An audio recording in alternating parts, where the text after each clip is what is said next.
Great leadership requires a clear mind, a strong heart, and a soul free from resentment. If you're over 60 and struggling with resentments, whether from past regrets, hurts, family conflict, the weight of past betrayals, or life disappointments, this message could be for you. Resentment is awfully described as drinking poison and expecting the other person to suffer. It weighs us down, steals our peace, and keeps us stuck in the past and undercuts our leadership effectiveness. Overcoming resentment is a key part of becoming a strong leader. Today, I'll walk you through 7 powerful principles that help you overcome resentment and improve your leadership. These tips are core to most 12-step programs, and I think the principles can improve our leadership. If you're over 60 and you want to grow as a leader, overcoming resentment is not optional. It's the key to leading with wisdom, grace, and strength. Let's get started.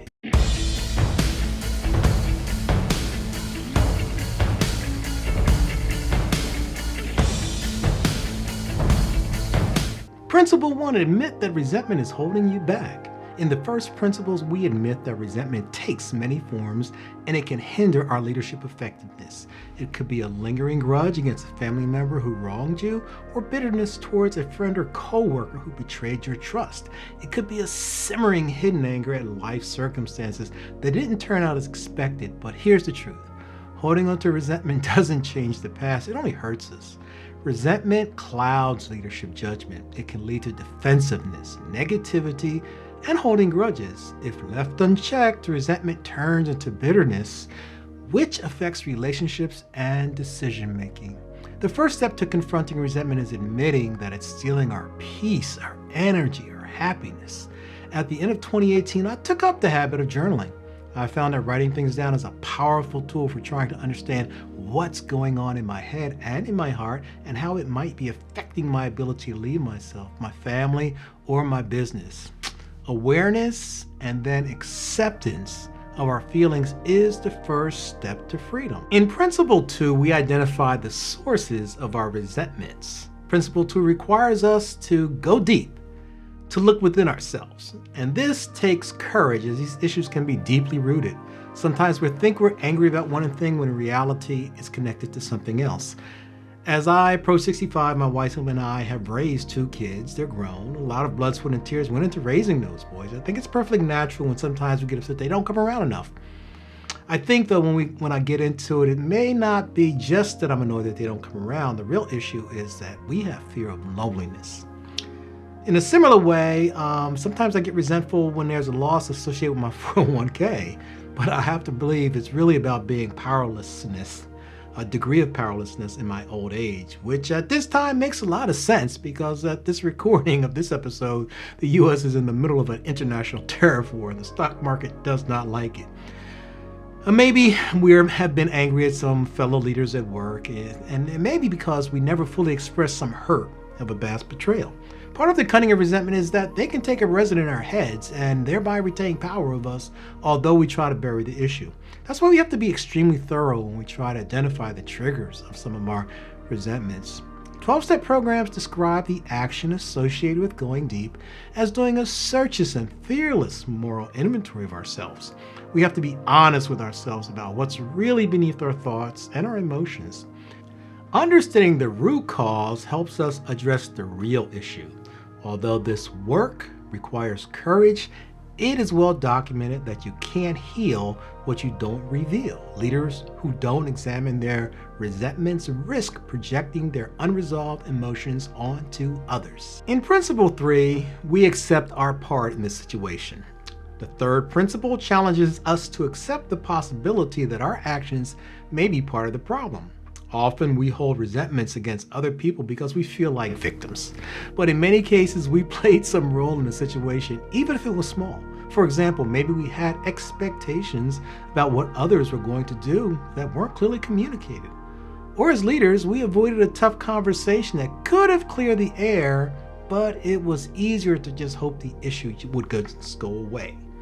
Maybe we kept a toxic business relationship alive longer than we should have because we could not separate ourselves from the business, from the personal relationship.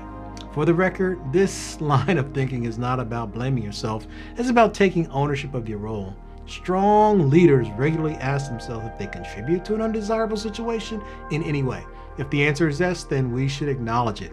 If after careful and honest consideration the answer is no, recognize that you can't control other people's reactions and you just need to move on. Strong leaders use interpersonal challenges as stepping stones, not stumbling blocks. When we own our own part, we regain power over our emotions. In Principle 4, we make a decision to let the issues go. Relinquishing control is at the heart of Principle number 4. At some point, we have to make the decision to let it go, no matter what it is. The better course is to forget what was behind and make the decision to turn our hearts and our minds to the future. Letting go of our resentment doesn't mean saying it's okay that they hurt me. It means saying I refuse to let the anger I feel because they took all of the credit for the project's success control me any longer. Just like the choices we make about what we eat or how we exercise, when we are in a leadership position, whether formal or informal, we don't want to be controlled by our unhealthy feelings. Making the decision to let go of the resentment isn't about pretending the hurt didn't happen. It's about refusing to be chained to the past. Letting go is a decision, not a feeling. You don't have to wait until you feel like forgiving. Start the process now. Holding onto resentment only punishes you, not the other person. For most of us, letting go is easier said than done. A very important 12-step principle suggests we make a decision to turn our will and our lives over to the care of God as we understand Him. In other words, some things move easier with spiritual assistance. I find that putting my thoughts in writing helps me to let it go and move on. For some people, talking to a neutral party and hearing themselves speak out loud helps them let go of the unhealthy feelings. For others, writing a letter and tearing it up helps them symbolize moving on. No matter the approach, we are better off when we decide to let it go. Principle 5 suggests we find compassion for the people who have hurt us. Principle 5 tells us to find compassion for those folks. We need to purposely identify and list the people we have harmed with the intent to make amends. Now, this is an important first step forward. Amends is doing something to correct a mistake that one has made or a bad situation that one has triggered. It's bigger than saying, I'm sorry. It acknowledges your error and then you take action to make up for what happened. Now, making this list is somewhat counterintuitive when we talk about having compassion for other people. However, strong relationships exist on a two-way street. Most people who hurt us are acting out of their own pain, trauma, or ignorance. Think about it. As the saying goes, hurt people hurt people. This fact applies to us as leaders. Sometimes we are blind to our own faults. There are plenty of situations where I lack the self-awareness of the pain I may have caused. It's only natural for the most of us. If you hurt me, I'm going to try to hurt you back. So, since I often miss the moment I may have hurt someone, making the effort to think about who I need to make amends to keeps me humble. The best way to stay open to having compassion for other people is to constantly remember that I am as guilty as the other guy when it comes to hurtful behavior. While some people may never change, we can. Even when other people are not inclined to let me off the hook from the harm I've caused, I can pray for them, wish them well. I can't make other people do anything, but I can control my actions. And while this doesn't mean letting toxic people wreak havoc in our lives, it does mean that we release ourselves from emotional bondage. In this principle, we recognize that just as people have hurt us, we may very well have hurt other people. Identifying the people we've hurt prepares us for taking actions. Remember, leaders, as we work on making amends to people we've hurt, it becomes a lot easier for us to have compassion for people who hurt us. Okay, here we go. Principle 6 says take positive actions towards healing. In Principle 6, we're taking action to repair relationships with people we have hurt. We're trying to move towards healing.